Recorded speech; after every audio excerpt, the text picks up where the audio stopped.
नमस्कार मंडळी मी गणेश ठाकरे न्यूज जागरी चॅनलवरती आपलं सहर्ष स्वागत आहे. मंडळी, राज्यातील शेतकऱ्यांना यावर्षीचा खरीपचा पीक विमा हा वाटप सुरू झालेला आहे. एकंदरीत शेतकऱ्यांच्या खात्यावर पीक विम्याची रक्कम सुद्धा जमा झालेली आहे.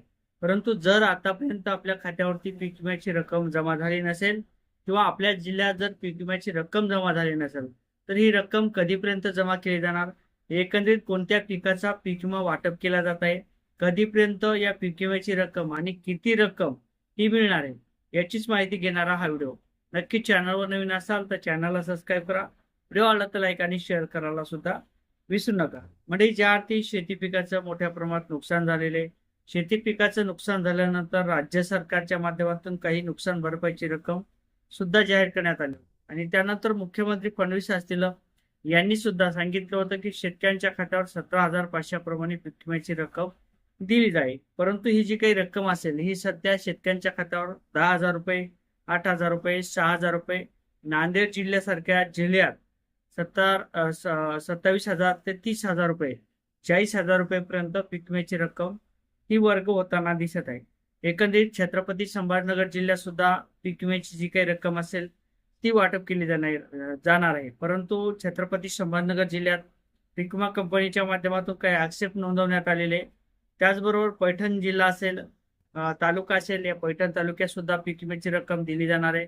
फुलंब्री तालुक्यात सुद्धा पीक विम्याची रक्कम दिली जाणार आहे.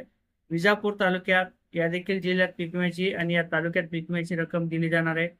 गंगापूर, खुलताबाद, सिल्लोड, त्यानंतर किन्नड आणि सोयागाव या देखील जिल्ह्यात आणि या तालुक्यात पीक विम्याची रक्कम दिली जाणार आहे. आता परभणी जिल्ह्यात सुद्धा जे काही पीक विमा कंपनीचे आक्षेप असतील त्या कारणाने पीक विम्याची रक्कम सध्या वाटप होताना दिसत नाही. परंतु परभणी जिल्ह्यात सुद्धा शेती पिकाचं नुकसान झालेलं आहे, म्हणून परभणी जिल्ह्यात सुद्धा पीक विम्याची रक्कम दिली जाणार आहे. यामध्ये मानवत आहे, सोनपट आहे, गंगाखेड आहे, त्यानंतर हिंगोली जिल्ह्यात सुद्धा पीक विम्याची रक्कम दिली जाणार आहे. यामध्ये जे काही 4 तालुके आहेत या 4 तालुक्यात सुद्धा पीक विम्याची रक्कम दिली जाणार आहे. हिंगोली जिल्ह्यात सुद्धा पीक विमा कंपनीच्या माध्यमातून काही आक्षेप घेण्यात आलेले आहे आणि त्यापैकी कळमनुरी तालुक्यात काही प्रमाणात पीक विमा वाटप होताना दिसत आहे. वसमत तालुका या देखील जिल्ह्यात तालुक्यात पीक विम्याची रक्कम दिली जाणार आहे. औंढा तालुका आणि शेनगाव तालुका आणि त्याचबरोबर हिंगोली तालुका या तालुक्यात सुद्धा पीक विम्याची रक्कम दिली जाणार आहे. परंतु पीक विमा कंपनीचे आक्षेप जोपर्यंत दूर होत नाहीत, काही अडचणी दूर होत नाहीत, तोपर्यंत पीक विम्याची रक्कम हिंगोली जिल्ह्यात सध्याच्या परिस्थितीला वाटप होताना दिसत नाही. नांदेड जिल्ह्यात जे काही पीक विम्याची रक्कम असेल ती सर्वाधिक आहे. यामध्ये अर्धापूर तालुका, त्यानंतर गंगापूर, त्यानंतर लोहा, भोकर, मुदखेड, हादगाव, हेमतनगर, किनवट आणि माहूर या तालुक्यात पीक विम्याची रक्कम ही वर्ग होताना दिसत आहे. त्याचबरोबर देंगलूर तालुका असेल, मुदखेड तालुका असेल, विलोली, नायगाव, धर्माबाद आणि उमरी या तालुक्यात सुद्धा पीक विम्याची रक्कम वाटप होताना दिसत आहे. त्याचबरोबर अमरावती जिल्ह्यात सुद्धा पीक विम्याची रक्कम ही मंजूर करण्यात आली होती. अमरावती जिल्ह्याचा पीक विमा सध्या परिस्थितीला होल्ड आहे, म्हणजेच पीक विमा कंपनीच्या आक्षेप असल्या कारणाने ते पीक विम्याचं वाटप होताना दिसत नाही. परंतु धारणा, चिखलदरा, नांदगाव, खंडवेश्वर, वरुड, दर्यापूर, धामणगाव, त्यानंतर भातुकली या तालुक्यात सुद्धा पीक विम्याची रक्कम ही वर्ग केली जाणार आहे. त्याचबरोबर चांदूर रेल्वे, मेडशी, चांदूर बाजार, अंजनगाव सुरजी, त्यानंतर जे काही जत तालुका असेल या तालुक्यातील आणि अप्पर तालुका अशा 8 तालुक्यातून जे काही पीक विम्याची रक्कम असेल या तालुक्यात सुद्धा पीक विम्याची रक्कम दिली जाणार आहे. बुलढाणा जिल्ह्यात सुद्धा पीक विम्याची रक्कम वर्ग केली जाणार आहे. यापैकी चिखली असेल, देऊळगाव राजा असेल, मेहकर असेल, लोणार असेल, सिंदखेड राजा, त्यानंतर त्यानंतर मोताळा आहे, नांदुरा आहे, खामगाव, शेवगाव, जळगाव, त्यानंतर संगमेपूर, संगमपूर या तालुक्यात सुद्धा पीक विम्याची रक्कम दिली जाणार आहे.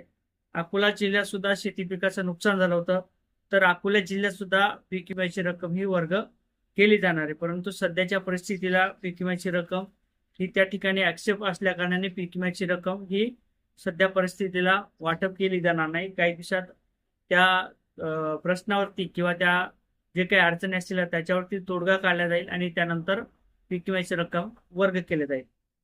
आता यवतमाळ जिल्ह्यात पीक विमा मंजूर असताना सुद्धा या जिल्ह्यात अद्याप पीक विम्याची रक्कम वर्ग करण्यात आली नाही. आता यामध्ये जे काही पीक विमा असेल तो वर्ग केला जाईल. यामध्ये जामणी असेल, झरी असेल, मुकुटबन असेल, माथी अर्जुन असेल, यवतमाळ असेल, सावरगाळ गड असेल, त्यानंतर कळंब असेल, साखरा असेल, हे जे काही मंडळ असेल आणि हे जे काही तालुके असतील या तालुक्यात सुद्धा पीक विम्याची रक्कम ही दिली जाणार आहे. वाशिमचा पीक विमा सध्या वाटप केला जात नाही, कारण तर वाशिमला सुद्धा तीच परिस्थिती आहे की कारण तर पीक विमा सध्या होल्ड करण्यात आलेला आहे किंवा पीक विमा कंपनीच्या माध्यमातून काही ऍक्सेप्ट नोंदवल्या असल्या कारणाने वाशिम जिल्ह्यात सुद्धा पीक विम्याची रक्कम ही सध्या होल्ड करण्यात आलेली आहे. यामध्ये जे काही मंगरुळपीर असेल त्या देखील तालुक्यात पीक विम्याची रक्कम दिली जाणार आहे. वाशिम असेल, रिसोड, कारंजा, त्यानंतर जे काही मानोरा असेल या तालुक्यात सुद्धा पीक विम्याची रक्कम ही वर्ग केली जाणार आहे. हे तालुका सुद्धा पीक विम्यासाठी पात्र आहे. त्याचबरोबर बाबुळगाव असेल, धारवा दिग्रस असेल, मोरेगाव असेल, झरी, जामणी असेल, त्यानंतर गोंदिया असेल, गोरेगाव असेल, तिरुडा असेल, अर्जुन मोरी असेल, देवरी असेल, आमगाव असेल आणि त्याचबरोबर सडक अर्जुनी असे जे काही तालुके असतील या सर्व तालुक्यातील शेतकऱ्यांना पीक विम्याची रक्कम दिली जाणार आहे. यवतमाळचा जो काही प्रश्न असेल तो मार्गी लागल्यानंतर शेतकऱ्यांच्या खात्यावर ही पैसे किंवा रक्कम जमा केली जाणार आहे. आता जी काही पीक विम्याची रक्कम असेल ज्या ज्या जिल्ह्यात ऍक्सेप्ट नोंदवण्यात आलेले पीक विमा कंपनीच्या माध्यमातून तोपर्यंत जे काही ऍक्सेप्ट असतील ते दूर होत नाहीत तोपर्यंत हा जो काही पीक विमा असेल तो सध्याच्या परिस्थितीला होल्ड करण्यात आलेला आहे. तो पीक विमा वाटप केला जात नाही. आता जी काही रक्कम असेल ही जी काही प्रक्रिया असेल ही प्रक्रिया पूर्ण झाल्यानंतर शेतकऱ्यांच्या खात्यात येत्या 8 किंवा 10 दिवसात पीक विम्याची रक्कम ही वर्ग केली जाऊ शकते. आता यामध्ये जे काही सोयाबीनचा पीक विमा असेल तो सध्या वाटप केला जात आहे आणि तुरीचा पीक विमा सध्या मंजूर केला नाही किंवा जो काही कॅल्क्युलेटरचा पीक विमा असेल तो दाखवत नाही. ही प्रक्रिया झाल्यानंतर किंवा कापसाचा पीक विमा असेल जो काही कॅल्क्युलेट झाल्यानंतर त्याची रक्कम सुद्धा शेतकऱ्यांच्या खात्यावरती जमा केली जाईल. अशा पद्धतीने एक महत्त्वपूर्ण असं अपडेट होतं. नक्कीच चॅनलवर नवीन असाल तर चॅनलला सबस्क्राईब करा. व्हिडिओ आवडला तर लाईक आणि शेअर करायला सुद्धा विसरू नका. जय शिवराय.